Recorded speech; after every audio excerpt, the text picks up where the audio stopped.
2 Samuel chapter 19. And it was reported to Joab, See, the sovereign is weeping and mourning for Absalom. So the deliverance that day was turned into mourning for all the people. For the people heard on that day, saying, The sovereign has been grieved for his son. And the people stole back into the city that day, as the people who are ashamed steal away when they flee in battle. And the sovereign covered his face, and the sovereign cried out with a loud voice, O my son Absalom! O Absalom, my son, my son. For Joab came into the house to the sovereign and said, Today you have put to shame all your servants who today have saved your life, and the lives of your sons and daughters, and the lives of your wives, and the lives of your concubines, by loving those who hate you, and by hating those who love you. For you have made it clear today that you have neither commanders nor servants. For today I know that if Absalom had lived, and all of us had died today, then it would be right in your eyes. And now arise, go and speak to the heart of your servants. For I swear by Yah, if you do not go out, not one passes the night with you. And that is worse for you than all the evil that has come upon you from your youth until now. So the sovereign rose up and sat in the gate, and told all the people, saying, Look, the sovereign is sitting in the gate.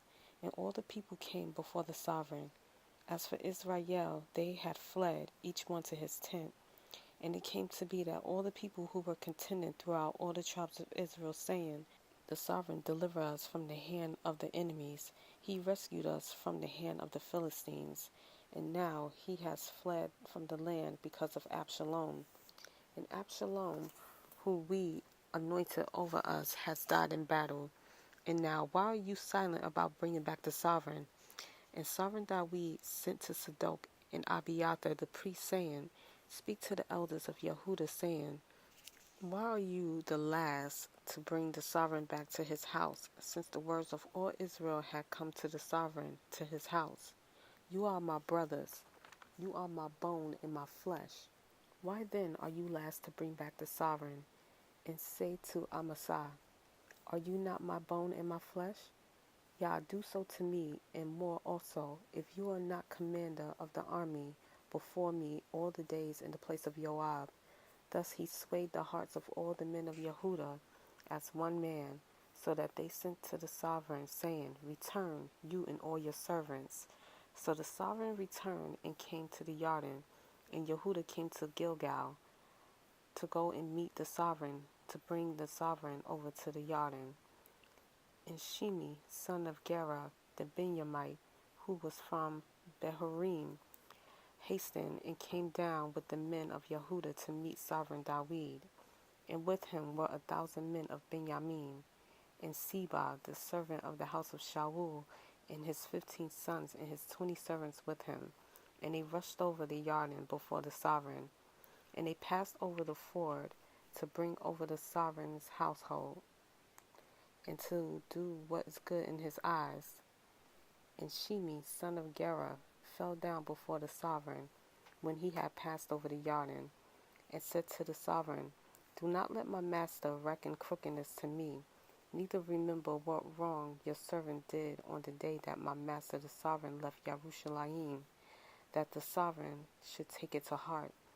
For I your servant know that I have sinned, and see, I have come today, first of all the house of Joseph, to go down to meet my master the sovereign.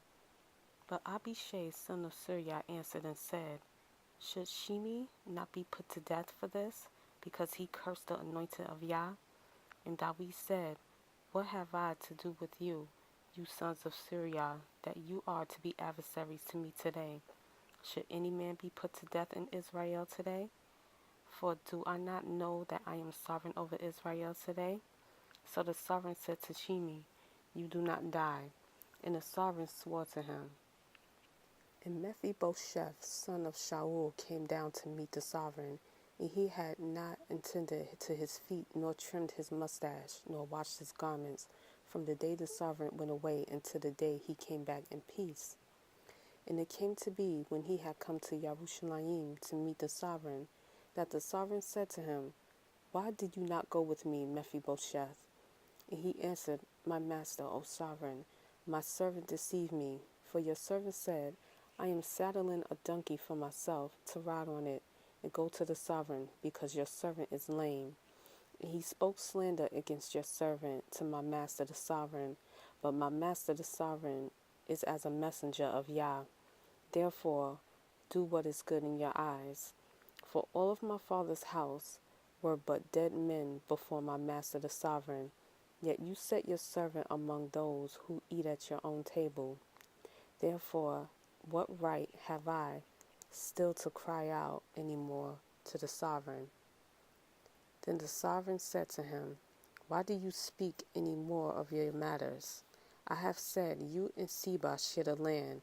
And Mephibosheth said to the sovereign, rather let him take it all, since my master the sovereign has come back in peace to his own house. And Barzillai the Gileadite came down from Rogelim and passed over the Jordan with the sovereign, to send him on his way over the Jordan. And Barzillai was a very aged man, 80 years old, and he had sustained the sovereign while he was dwelling at Mahanaim, for he was a very rich man. And the sovereign said to Barzillai, pass over with me, and I shall provide for you with me in Yerushalayim. But Barzillai said to the sovereign, how many are the days of my life, that I should go up with the sovereign to Yerushalayim? I am now 80 years old. Do I discern between the good and evil? Does your servant taste what I eat or what I drink? Do I still hear the voice of singing men and singing women? Why then should your servant be a further burden to my master the sovereign? Your servant will only pass over the Jordan with the sovereign for a short distance. And why should the sovereign repay me with such a reward?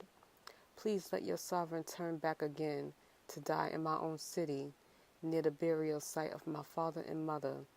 But here is your servant Kimham. Let him pass over with my master the sovereign, and do for him what is good in your eyes. And the sovereign answered, Kimham is passing over with me, and let me do for him what is good in your eyes. Now whatever you choose of me, I do for you. Then all the people went over the Jordan, and when the sovereigns had passed over, the sovereign kissed Barzillai and blessed him, and he returned to his own place. And the sovereign passed over to Gilgal, and Kimham passed over with him. And all the people of Yehuda brought the sovereign over, and also half the people of Israel. And see, all the men of Israel were coming to the sovereign.